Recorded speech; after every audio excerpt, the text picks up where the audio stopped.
Welcome, everybody, to our session on Mark. I'm glad that you are with us. We'll give folks a minute to log in. We're running a little bit late today because of the church service, but we will catch up soon.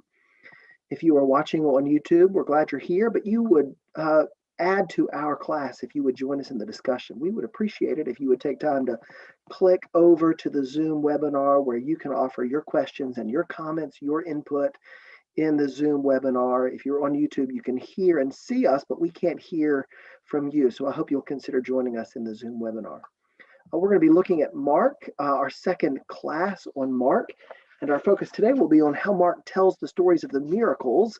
We are in a series about Mark, and in particular, kind of asking, what is Mark telling us? How is Mark contributing to our understanding of who Jesus is and what the Christian faith is?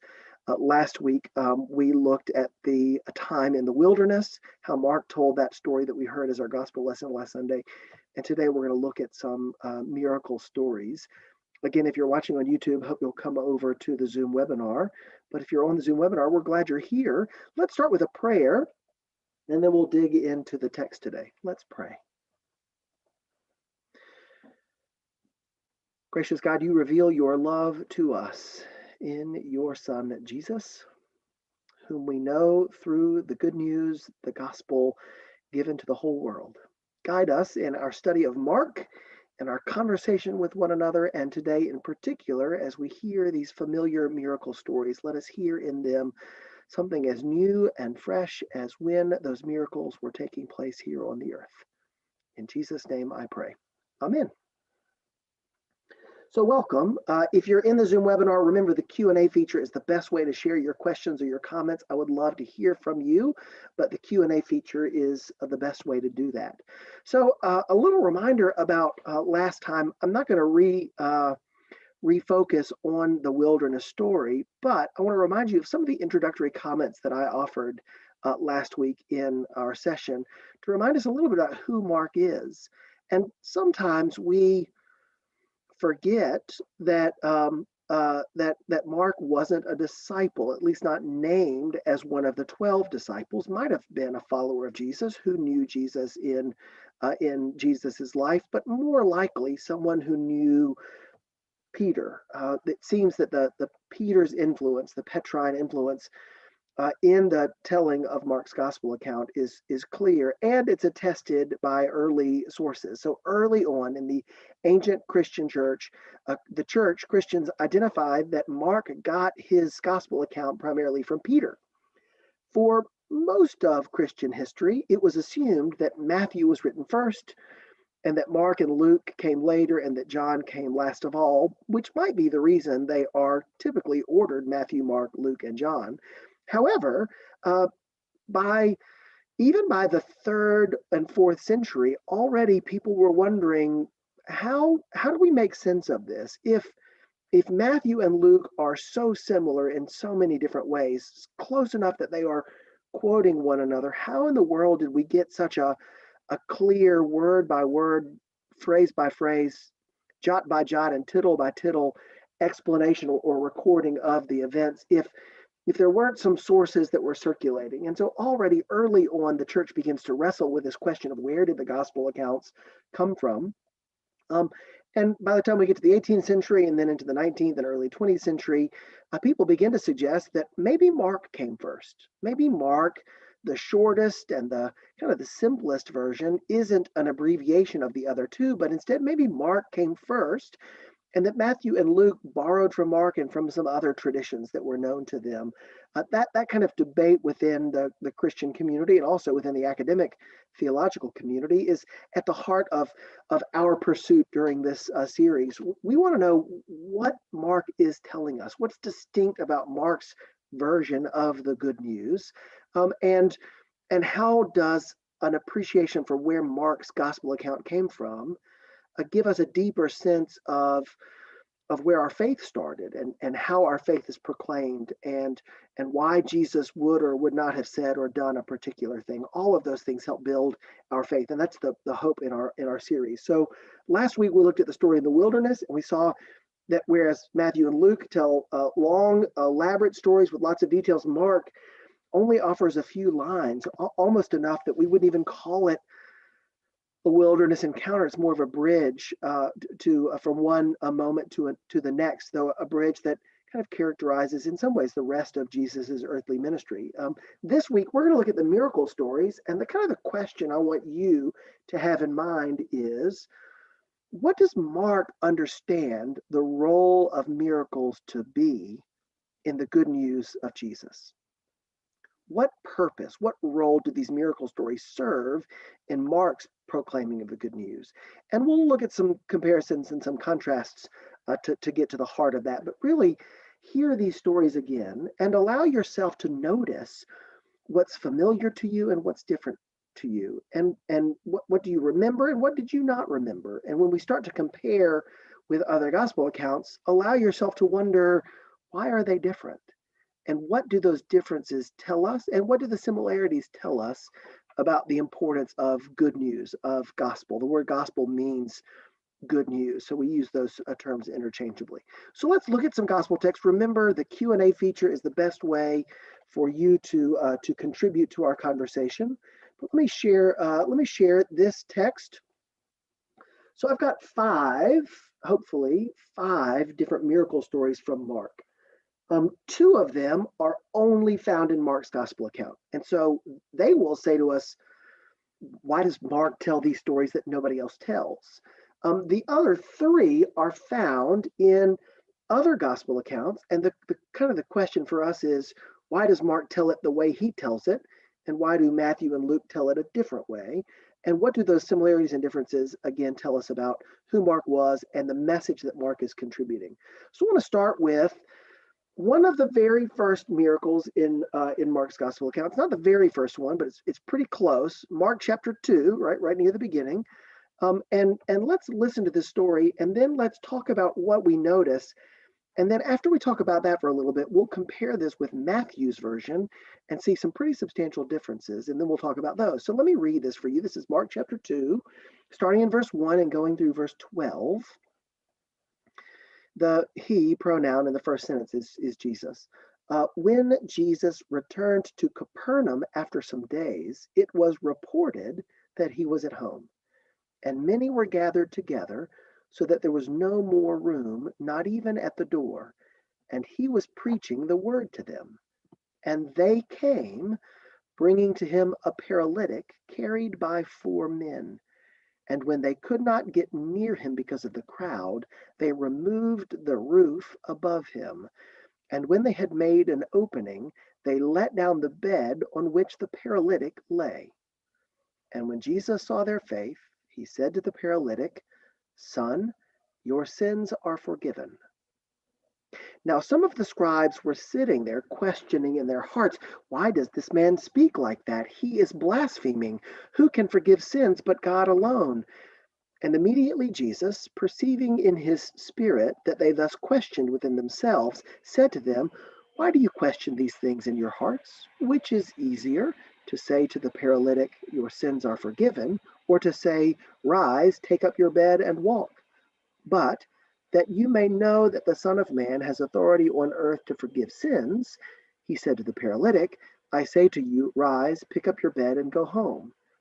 And he rose and immediately picked up his bed and went out before them all, so that they were all amazed and glorified God, saying, "We never saw anything like this." Use that Q&A feature to tell me what words or phrases or verses grab your attention. Where do you feel energy in this? What are the words or the phrases that are most interesting to you, or carry the most energy or excitement for you? Where does your attention fall? What sticks out to you?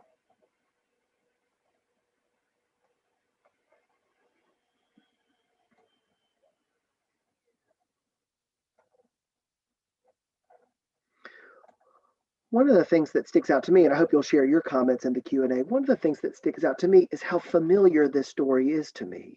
When I read this, I think, what could be different about it? Like, this is pretty much the way I remember it. And when we read Matthew, what I think you'll notice or at least what I noticed, and I bet you'll notice as well, is I didn't remember Matthew's version. It's Mark's version that I remember. But what about you? What do you notice? What has energy for you? Excuse me. What has energy for you in the story?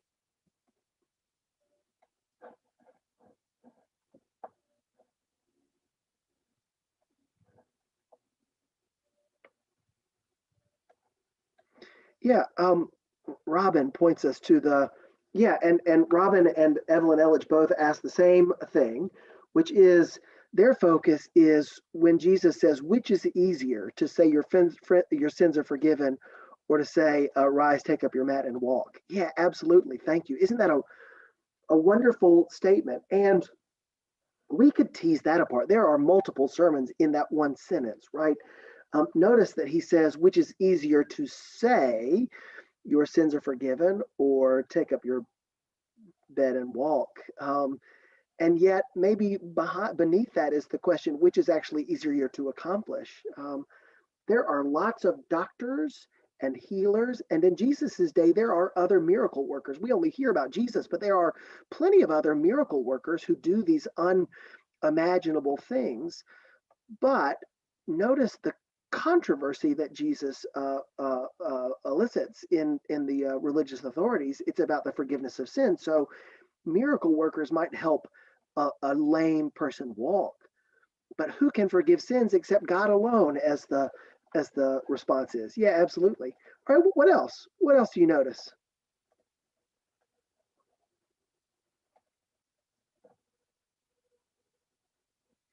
The friends are an interesting part of the story, aren't they?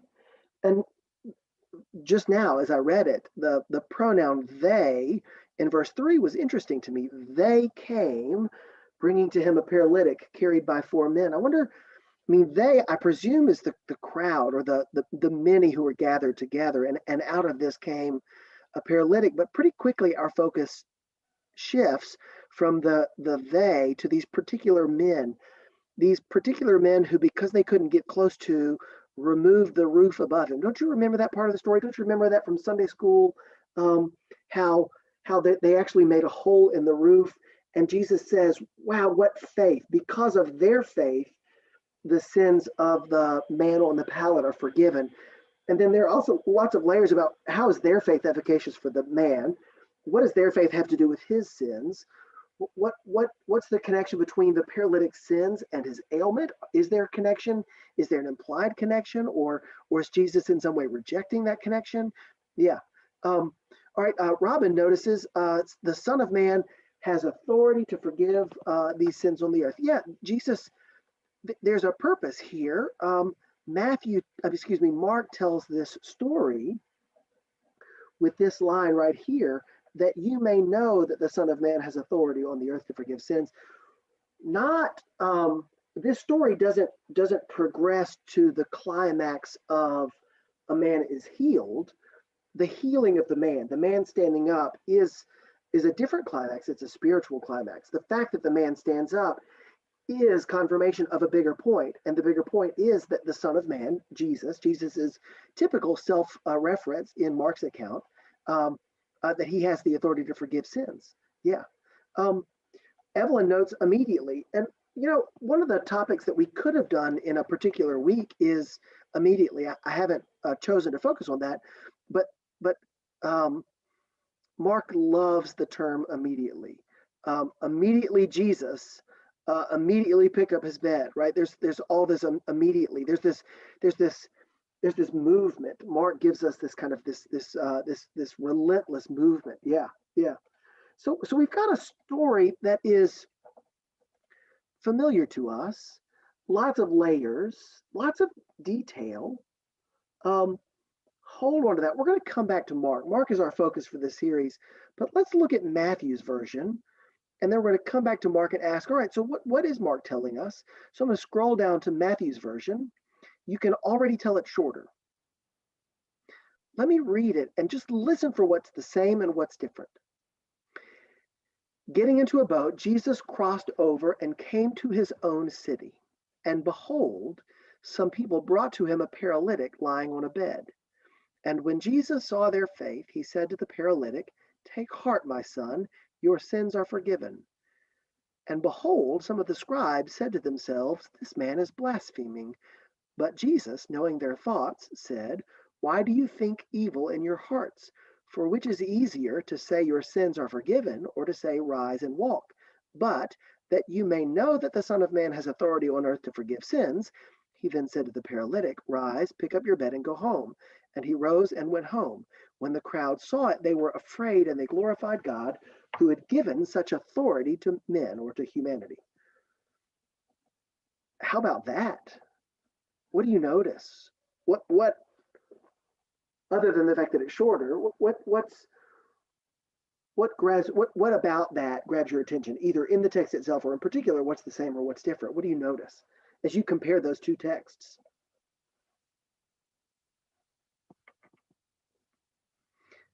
As you share your comments on the Q&A, I think it's interesting that Matthew goes out of his way to preserve, or maybe a better way to put it is, when Matthew tells the story, some of the important characteristics stay, right?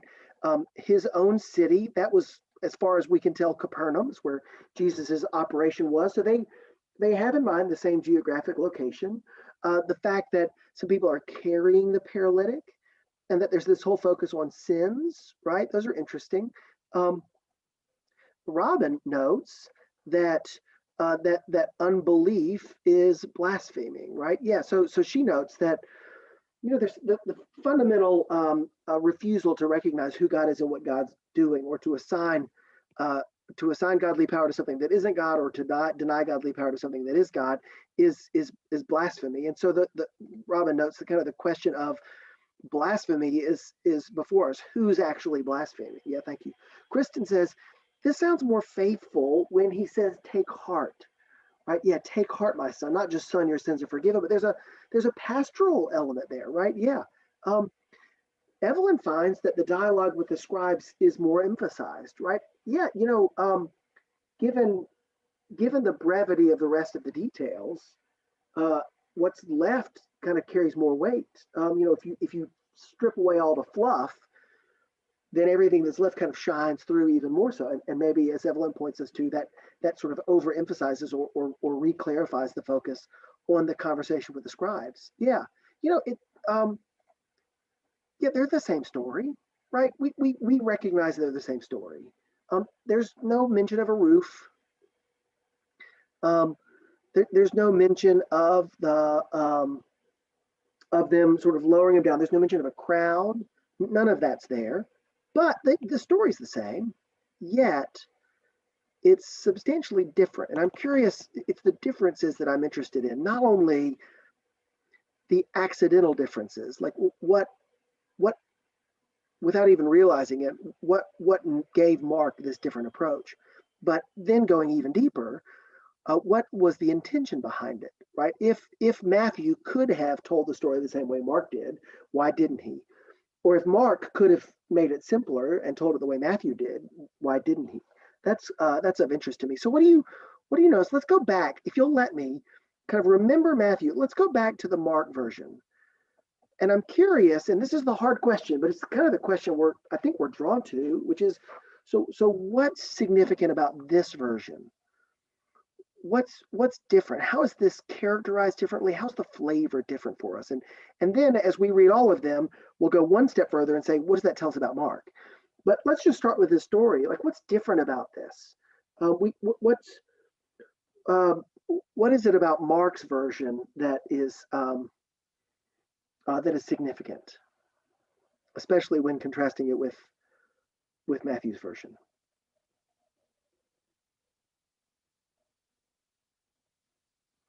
Part of me wonders whether Mark is making explicit some things that Matthew takes for granted. So, for example, notice verse 7. Notice what the scribes say. Why does this man speak like that? He is blaspheming. Who can forgive sins but God alone? But notice what Matthew says. Matthew just says that they say this man is blaspheming. And although maybe we would assume that that it's the same focus, the question of sins. Mark draws that out. Mark wants the reader, I think, to understand that the issue at hand is not merely a questioning of Jesus's authority, but in particular, the reader is left to ask, why does Jesus speak like this? He's blaspheming. You don't need to know the gospel to know that Jesus isn't going to blaspheme. But to understand why this controversy exists, to understand more fully about the conflict between between Jesus and the authorities, Mark kind of pulls that out in a way that maybe Matthew kind of takes for granted. Perhaps I don't have the answer, so I'm conjecturing just the same as you are. Evelyn notes that she's still drawn to the drama, and I think that's the second thing that I would share, Evelyn, is Mark tells a good story. Like, think about it this way. If you were leading children's chapel, assuming that all the words were vocabulary words that a children's chapel audience could understand, if you read Mark's version, you don't have to do as much filling out the story. A child can imagine friends carrying their sick friend on a pallet, crowds, and children know what it means to not be heard or seen because they're too small, or the adults are taking their spots and sort of weaseling your way through and tugging on mom's robe, or in this case Jesus's robe, right? There's this setup, there's this drama, there's a story here. The narrator in a children's chapel setting doesn't have to explain, why would the scribes imagine that he was blaspheming? What does blaspheming mean? We get that there in verse 7 explicitly in Mark. It almost feels like Mark's telling a fuller story. I always say that I like Mark the best because Mark gives us just the facts. I might have to amend that statement that maybe, even though Mark is an abbreviated version of the gospel accounts, it's shorter, and there are lots of things that get left out. But when Mark tells a story, we get a lot more detail. So hold on to that. Maybe it's theologically explicit. Maybe it's just the nature of telling the story. But hold on to that. Let's keep building a case for the way Mark tells these stories. I'm going to shift over to Mark 5. Tell you what, I'm going to skip Mark 5. Let me just say a summary statement about Mark 5. This is the beginning of Mark 5, and it's the familiar story where Jesus comes to the land of the Gerasenes and he's approached by a man with an unclean spirit. I just want you to notice, even looking at it, this is Mark's version of the story, right? 2 paragraphs, 20 verses. Here's Matthew's version. 1 paragraph, 5 verses. Very different. Luke tells a little bit more, but not much more.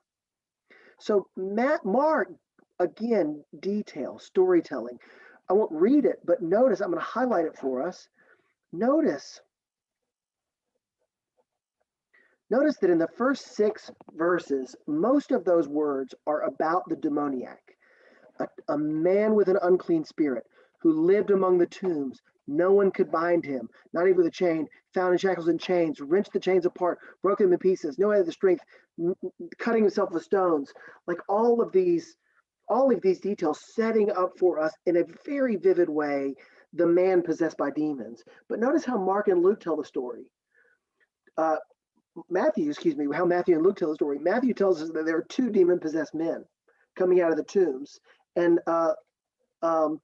Luke tells us there was a man from the city who had demons, who wore no clothes and lived among a house. Like, so much less setup. So already we have details.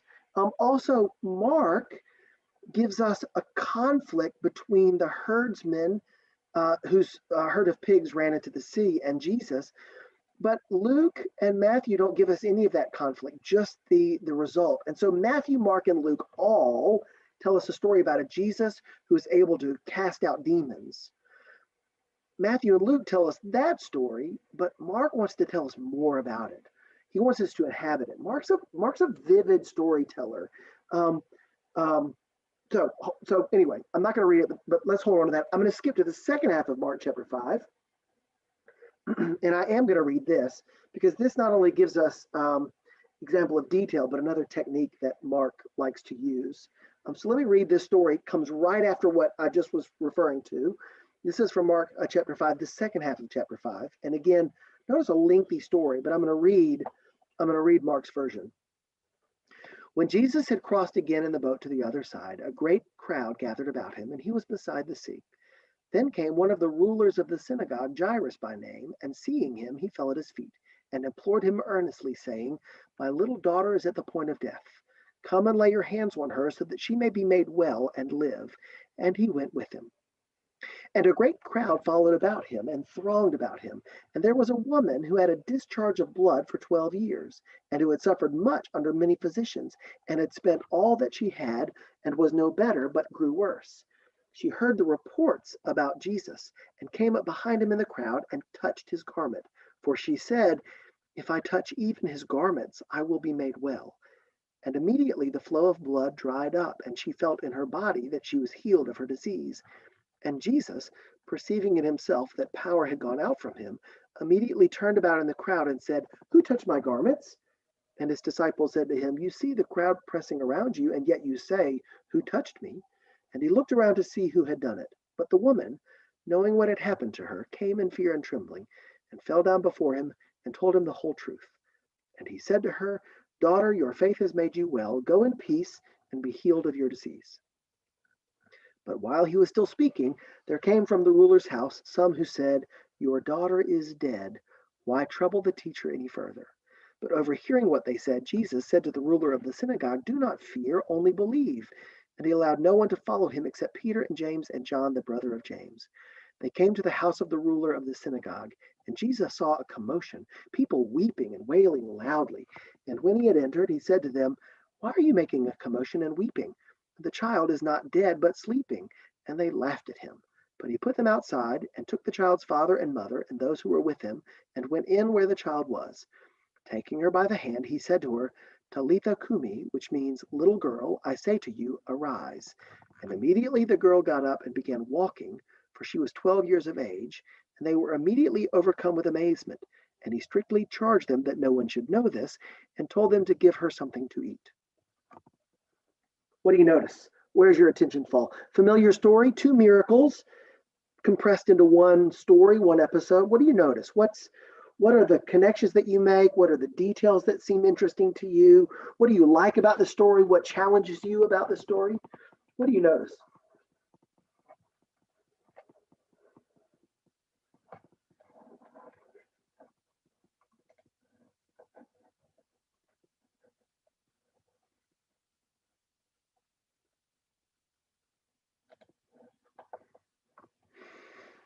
There's a lot of detail about both of those who are healed. Um, there's quite a lot of ink text is spilled or used to describe for us the woman, her ailment, her attempts to get healed, this moment of healing. It's couched in kind of there's some secret there, like there's an uninvited contact and power that goes out, right? Um, the girl is described. We get to hear how old she is, what her circumstance is. If you wanted to tell the story that Jesus healed someone who they thought was dead and healed someone of a disease, you could tell that in 5 verses. Yeah. Um, both of them, Robin noticed, both of them, it's their faith that made them well, or at least the woman, there's faith that made them well, right? Um, Faith plays a role in both versions of the story, right? Because when Jesus says to the ruler of the synagogue, "Do not fear, only believe," right? And there's something about belief that is efficacious here. That's important. Kristen notes that how vivid it is when the woman touches Jesus's garment. Yeah, absolutely. Such an interesting detail. And there are layers there. I don't think those layers are unique to Mark, but there's something about that kind of contact that is interesting. We'll perhaps say more about that. Yeah, Evelyn notes again, faith, important role of faith in Jesus, of the ruler and also of the woman. Um, Evelyn also notes that there's some similarity to the Lazarus story. Yeah, John is the one who gives us the story of the raising of Lazarus. Um, That doesn't occur in the synoptic gospel accounts. But here we have someone who is essentially dead being raised again. Some would argue that when Jesus says she's not dead, she's only sleeping, that he's underselling his charms, his work. That maybe if we take him at his word, she wasn't dead. She was just really, really close to death. Maybe her pulse was so weak that they couldn't feel it. But most of us understand that when he says that, he's inviting them into a position of faith, which is to trust that even though this girl appears dead and is, for all intents and purposes, dead, that for Jesus, she's not dead, right? Yeah, yeah. Um, yeah, Robin notes, and this is part of that layer about the garment, Robin notes how bold the woman was to touch his garments, right? If you've been reading the Bible and the Bible Challenge, you'll remember from a couple of weeks ago now in Leviticus how when women are on their period, they have to live outside the house. Still occurs in lots of communities, particularly in developing countries where women go and live in a menstruation hut outside of the house. And so this woman for 12 years had this kind of discharge. And so that would have rendered her ritually unclean. She was not allowed to touch anyone or anything. And yet she comes and does this, which physical touch itself was unwelcome. But in this case, perhaps was a denial of what was expected of her. Maybe even would have cost her life if she had been found like that, right? So a bold thing for her to do, to touch him. Yeah. So just read. We're not going to read Matthew's version, but let me scroll down so you can see Matthew's version. I hope you're like me, disappointed in how short this is, and you might be surprised to find that both stories are sandwiched together right here, right? While he was saying these things, a ruler came and knelt. My daughter has just died. There's a difference. Come and lay her hand on, she will live. And on the way, a woman who had suffered from a discharge of blood came and touched his garment. And then Jesus comes and says, the girl's not dead but sleeping. And so the same stories, the same episode, and they're conveyed to us in the same way. Ruler of the synagogue seeks help for his daughter. On the way to his house, the woman touches him, and then he comes in and raises this daughter from death or near death. But notice that Matthew does this in 9 verses. Notice that Mark takes 3 paragraphs to do that. Mark, vivid storyteller. Yeah. There are 3 miracles in Mark chapter 5. There's the casting out of the demons into the herd of pigs that we looked at just a minute ago, and then these 2 miracle stories. In Mark, it takes 43 verses to tell those 3 miracle stories. Matthew tells the exact same 3 stories, and he does it in 16 verses, fewer than half of the verses. Matthew has less than half as much to say about this. Why? Right? Why not tell it? Matthew's 26 chapters long. Mark is 16, 28 chapters long. Mark is 16. Why cut back if you're going to say so much more? Maybe another question we could ask is, what does Mark leave out, and why does Mark leave it out? But what I want to focus on for now is, what does Mark include? Why are these details important? What do they convey to us? Maybe it's just because Mark's a better storyteller. Maybe. But I wonder more than that. I wonder, what does it tell us about the nature of miracle in Mark's story that all of these would be so long and so detailed, that Mark would linger for so long in each one? What is Mark trying to get across that Matthew isn't interested in getting across, that Luke isn't interested in getting across? Luke's version is not as short as Matthew's version, but still shorter. All of them show in some way the desperation of the woman who touches the garment, the desperation of the ruler of the synagogue who comes and asks Jesus for help. All of them convey, in one way or another, that both of these women, females, are being healed in ways that are true to their identity as women. Right? She is experiencing a menstrual discharge, something unique to her status as a woman that's broken. And so Jesus heals something about that deep gender identity within her. The girl, at least in Mark's telling of the story, we hear she's 12 years old. 12-year-olds are old enough to be engaged, to be married. They're essentially women or becoming women. And so there's this compression or sandwich together about the role of womanhood that Jesus is offering some sanctification of and some healing to, that God is coming and honoring in some ways. Both the woman with the discharge and also the corpse would have been unclean. Um, so maybe part of what Jesus is doing is demonstrating to us a willingness to come into contact with physical contact with those things that would normally be understood to create ritual impurity, but Jesus is showing that actually that ritual impurity, that uncleanness, doesn't attach itself to him. Instead, he is able to overcome that ritual impurity. So a different take there. Mark seems to give us that. Matthew, not so much. You can make that case out of Mark. But it feels like you can mess. I'm getting my gospel accounts confused, which isn't helping anybody. You can make that case in Matthew. You could say, oh yeah, daughter, woman, probably a young girl. You can make that case, but it feels like I need Mark's version to get there in Matthew. Matthew doesn't seem as interested in conveying the richness or the depth of that. Matthew wants to tell us the story, and Matthew knows that the gospel tradition needs to include this episode, this moment where synagogue's daughter is raised from death and the woman with the hemorrhage is healed. And they need to be put together. And so Matthew and Luke both convey that, but Mark wants to give us more. Mark's interested in the richness of the story and what I think it conveys theological. Matthew is, in a sense, saying more with less. Matthew wants the detail, not just the narrative. Mark wants the detail, not just the narrative. Matthew's going to give us extra stories that don't occur in Mark. But the ones that Mark includes, he's going to linger with. And he's going to give us that. But part of what I want to convey to us, though, in this text is what is distinctly Markan, which is this concept of sandwiching stories together.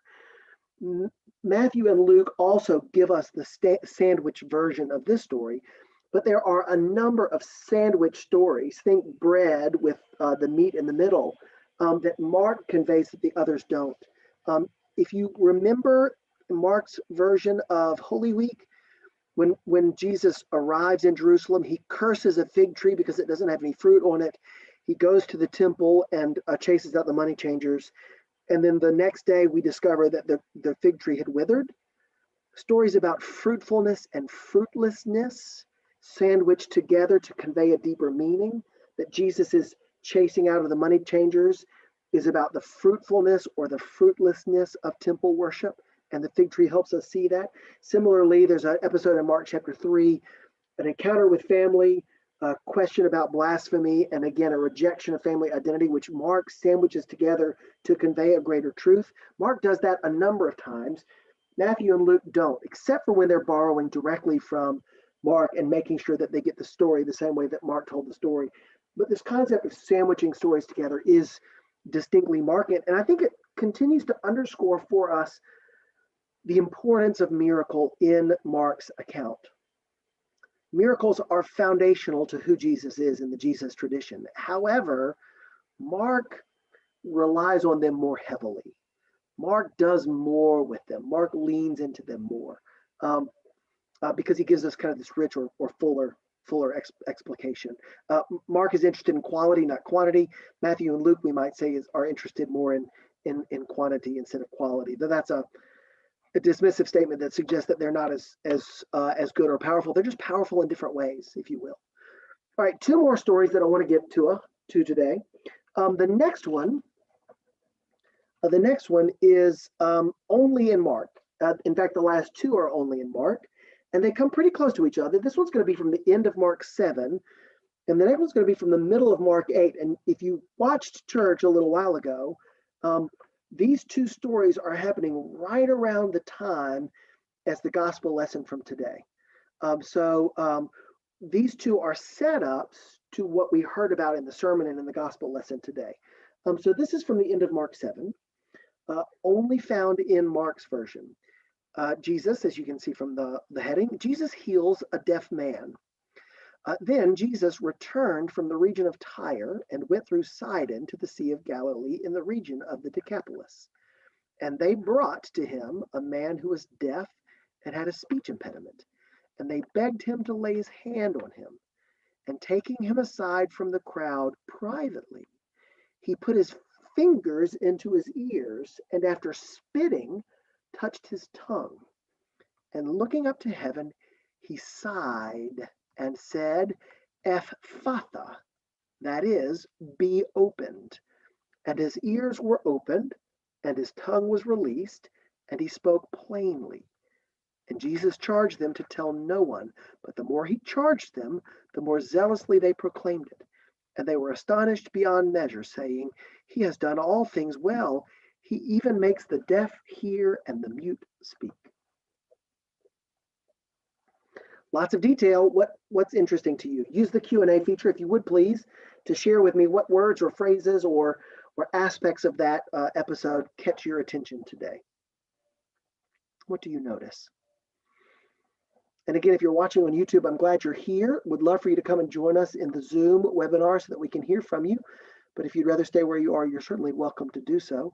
Those of you on the webinar, share what do you notice? What do you notice? Share it in the Q&A.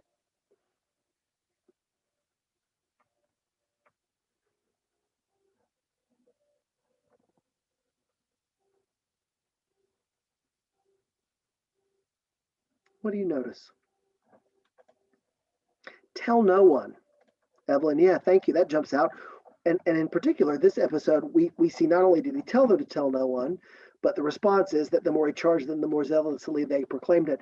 Next week, we're going to focus on the secret, the messianic secret, which is very important to Mark. So I'm going to hold off on that, but we're going to talk about that next week for sure. Yeah, that sense of secret. Why and what does that convey? What does Mark accomplish with that sense of secret? Yeah. What else? What else do you notice? Where else does your attention fall?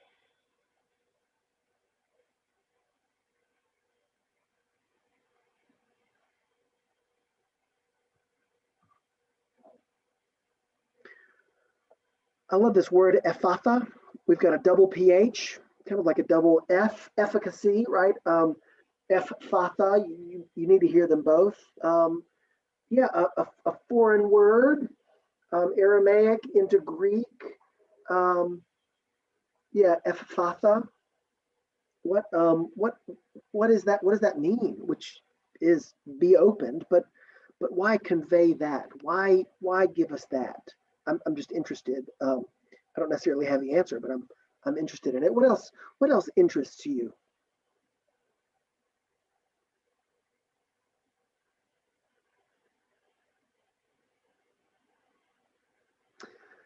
There's a kind of an existential challenge in this text, which is it a miracle if we know how it happened? Like if the cancer treatment that the doctor gives you heals you of your cancer, is that a miracle or is it just science?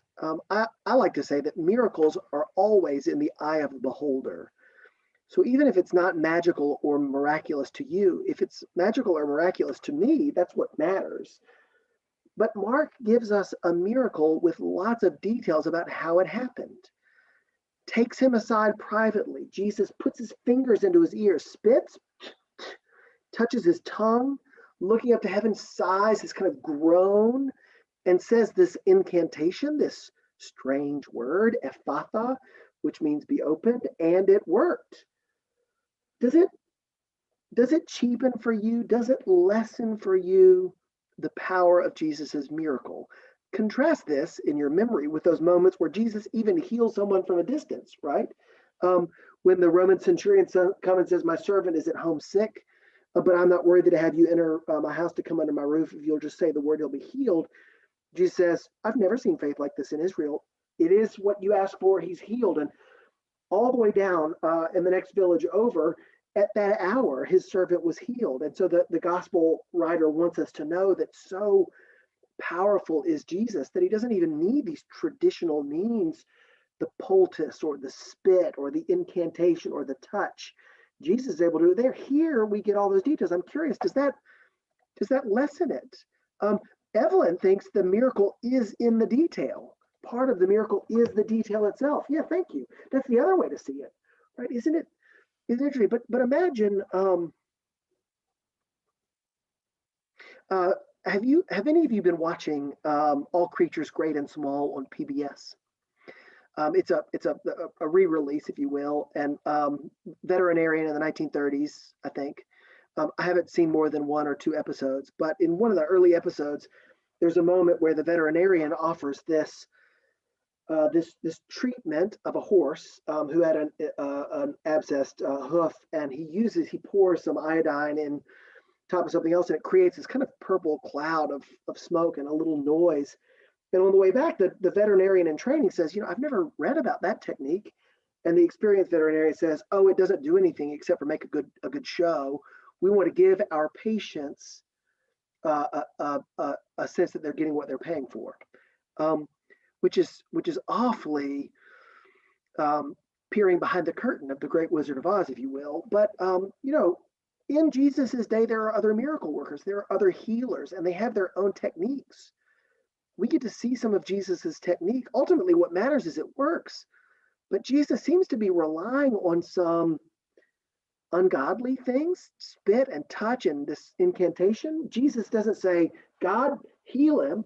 Instead, Jesus kind of does this other thing. What do we make of that? I'm fascinated with the fact that Mark includes those details. Robin agrees. Spitting and touching the tongue is a little strange for sure. There's a physicality to this miracle. Why? Why does that matter? You may have an opinion. I don't know. I'm really just wondering, like, why? Why all these vivid physical details? Not just the description of the demoniac who had bothered the crowd for years, but the physical description of the healing, almost like we're reading a medical textbook. Like, if you want to do a healing, here's what you need to do: fingers and ears, spit, touch tongue, look up to heaven, sigh, say Aphatha, and if it doesn't work, try it again, right? So I'm interested in that. What is Mark giving to us? It's not refined power. Mark's not afraid of this very human manifestation of healing power. Matthew and Luke don't want anything to do with it. They do not tell the story. They don't have any stories like this where we get that. John comes close. You'll remember when John gives us the healing of the man born blind. He said he spits it and makes some mud and anoints his eyes and tells him to go wash in the pool of Siloam. We get a little bit of that in John too, but not in Matthew and Luke. And yet Mark kind of embraces it. I wonder what that tells us. What does that tell us about the nature of it? The touch is important. In this case, you're right, Evelyn. The touch is important. Not in every story, though. Why here? Why does Mark want to give us that? Is it just to make it real to us? Details help make it real. Feeding the 5,000. They sat down on the green grass. Do we really need to know that the grass is green? Why bother? Well, it makes it more vivid. It helps us realize that. Maybe this tells us something about the nature of this tradition. Mark, wherever he's getting this story from, wherever he's hearing this story, he's hearing some of the details and details that weren't available in public. Verse 33, Jesus takes him aside from the crowd privately. What about the disciples? Did they know? Again, maybe this is evidence that Mark had access to Peter or someone else who saw it or heard it or knew it. Otherwise, why would you make up these kind of details, which kind of undermine the awe and the wonder? Yeah. Let me read below. I'm just going to mention, maybe this is the part of the reason. Isaiah 35, this is a quotation from Isaiah 35. Go read the whole of the chapter. It's beautiful. But notice that the prophet says, God says, say to those who have an anxious heart, be strong, fear not. Behold, your God will come with vengeance. With the recompense of God, he will come and save you. Then what? The eyes of the blind shall be open and the ears of the deaf unstopped. Then shall the lame man leap like a deer and the tongue of the mute sing for joy. For waters break forth in the wilderness and streams in the desert. So this is the ears of the deaf are unstopped and the tongue of the mute is able to sing for joy. Maybe what Mark is giving us, especially as we build towards what we heard in the church today, maybe part of what's important is a clearer fulfillment of these kind of prophetic expectations that Jesus is living into it. And that maybe that's why Mark remembers this story here, or adds those details. Perhaps it makes it draws our focus to what is actually being healed, tongue and ears. All right, so last story, and then we'll finish for the day. From Mark chapter 8. Let me get this comment. Yeah, just like the paintings last week made it more filling. Thank you, Evelyn. It wasn't easy to find paintings for these the way we did last week, but thank you. Yeah, something about visual details make this more powerful to us, more appealing to us, more concrete to us. So let me read from Mark chapter 8. You might remember that today's gospel lesson starts in the 40s. This is from the 20s, verses in the 20s. So same chapter, and we're getting there. And this is what, and we're going to actually step back and read more of it in a minute, but let me read just these few verses. Short miracle, but really strange in its own way. This is about Jesus healing this blind man at Bethsaida. And they, that is Jesus and the disciples, they came to Bethsaida. And some people brought to him a blind man and begged him to touch him. And he took the blind man by the hand and led him out of the village. And when he had spit on his eyes, he laid his hands on him and asked him, "Do you see anything?" And he looked up and said, "I see people, but they look like trees walking." Then Jesus laid his hands on his eyes again, and he opened his eyes, and his sight was restored, and he saw everything clearly. And he sent him to his home, saying, "Do not even enter the village." We'll talk about the secret part later. But what do you notice? What catches your attention here? What is fascinating to you? What seems interesting to you in this miracle story? Not found anywhere else but Mark. Mark's the only one who tells us the story. But what do you notice? What are the details that you can't help but to hold on to? Isn't it the trees walking? Right? Evelyn says, the prayers don't always come immediately. This time we don't have immediately. Yeah, thank you, Evelyn. But isn't it strange that this is a two-part healing? What does that tell us about Jesus? Did Jesus have a bad day? Did he forget to eat his Wheaties that morning? Was he distracted? Was this a really, really blind man that needed twofold healing? Are we talking about cataracts? That the first attempt didn't work, we had to go a second time. What do we mean by this? What's going on here? Maybe. What I really want to ask is, why would Mark tell it this way? Nobody else tells this story. Nobody else dares to give us a miracle story that's only halfway accomplished. What does that tell us about Jesus? But mainly, what does it tell us about Mark? What does it tell us about what Mark is doing? What Mark is trying to tell?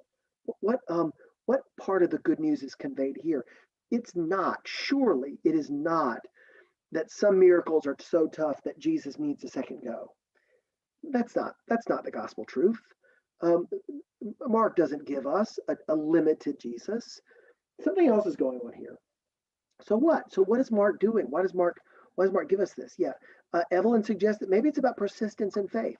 Maybe the invitation is to us to be persistent. Yeah, perhaps.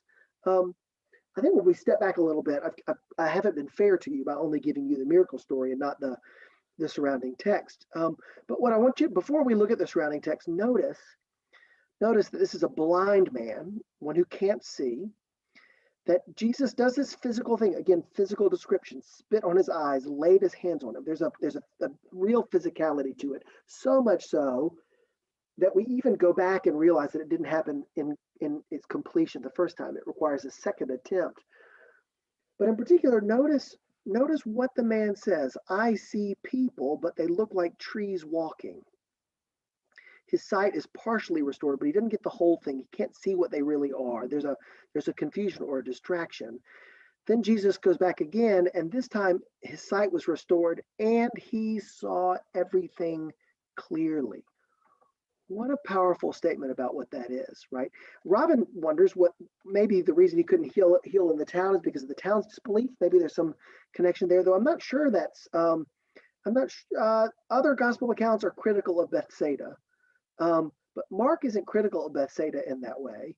I think just Matthew and Luke have that kind of detail, but I don't think Mark has any particular criticism of Bethsaida, but he does take him outside of the town. Again, there's this kind of, I don't want anybody else to see the magic. Let's close the door. Let's pull the curtain so nobody else can see what's going on here.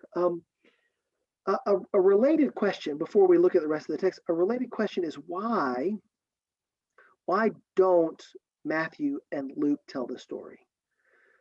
Because probably it would be easy to confuse this for a depiction of Jesus's weakness. And when you're telling the story about the hero of the text, you only want to tell a weakness if it further underscores your story, right?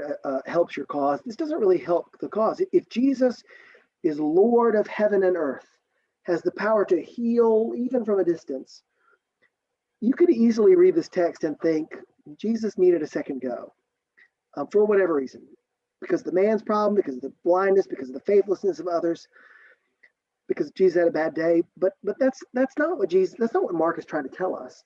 Mark uses a risky technique to get something across. Look at the rest of chapter 8.